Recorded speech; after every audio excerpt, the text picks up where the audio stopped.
ఒకరు మన చిన్నమైల్ అంజిరెడ్డి గారు. మెదక్ జిల్లా రామచంద్రాపురంలో రాజిరెడ్డి లక్ష్మీనరసమ్మ పుణ్య దంపతులు ఓ సాదాసీదా రైతు కుటుంబంలో పుట్టారు. ప్రేమానురాగాలు ఆప్యాయతలకు చిరునామా అంజిరెడ్డి గారి సతీమణి గోదావరి గారు. ఆమె ఆయనలో సగం. కుటుంబ వ్యాపార రాజకీయాల్లో తోడు నీడ. కుటుంబం నుంచి పుణికిపుచ్చుకున్న విలువలు, చిన్ననాటినుంచి స్వతహాగా అలవడిన దేశభక్తి, ప్రజాసేవ 1978లో ఆర్ఎస్ఎస్ వైపు, 1982లో ఏబీవీపీ వైపు అంజిరెడ్డి గారిని ఆకర్షించాయి. 2 జాతీయవాద సంస్థల్లో కార్యకర్తగా, నికార్సైన జాతీయవాదిగా సమాజ సేవలు, విద్యార్థి సమస్యల పరిష్కారంలో చురుకైన పాత్ర పోషించారు. అంజిరెడ్డి గారు కష్టపడి చదివి గణిత శాస్త్రంలో పీజీ పట్టాను పొందారు. 1989లో వ్యాపారం ప్రారంభించారు. 1993లో ఎస్ఆర్ ఇండస్ట్రీస్కు పునాదులు వేసి నేటికీ వేలాది మందికి ఉపాధి కల్పిస్తున్నారు. చదివేందుకు విద్యార్థులు తనలా ఇబ్బంది పడొద్దని నిర్ణయించుకున్నారు. అక్కడినుంచే తన ప్రజాసేవ ప్రస్థానాన్ని పరుగులు పెట్టించారు. 2000 సంవత్సరం నుంచే ప్రభుత్వ పాఠశాలలకు ఫర్నిచర్ సమకూర్చారు.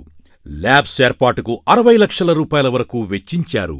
విద్యార్థులకు స్టేషనరీ, ఉపకార వేతనాలు, ప్రోత్సాహకాలు అందించడమే కాదు, వారికోసం నిపుణుల సహకారంతో కెరీర్ ఓరియంటేషన్ కార్యక్రమాలు నిర్వహించారు. యువతను క్రీడల్లో ప్రోత్సహించేందుకు ప్రతి ఏడాది sports meet, kho kho, volleyball, cricket టోర్నీలను నిర్వహిస్తూ తన క్రీడా స్ఫూర్తిని చాటుకుంటున్నారు.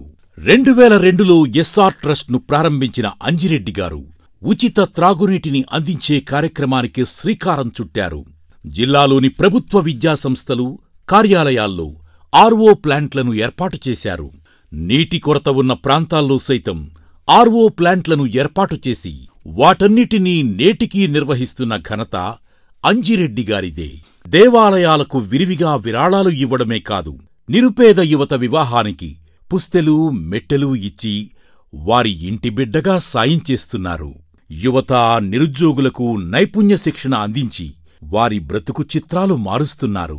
పేదల ఆరోగ్య భద్రతకు పెద్దపీట వేసి ఆటో డ్రైవర్లు, అసంఘటిత కార్మికులు, బడుగు బలహీన వర్గాల వారికి జీవిత బీమా చేయించి వారి జీవితాలకు భరోసా కల్పిస్తున్నారు. అలా నిస్వార్థంగా అంజిరెడ్డి గారు ప్రజాసేవ చేస్తున్నారు. ఇప్పుడు మనలో ఒకడిగా మనకోసం, మన గొంతుకై మన ముందుకు వచ్చారు. అటువంటి మనిషిని బలపరచడం అంటే మనలో ఒకణ్ణి బలపరచడమే.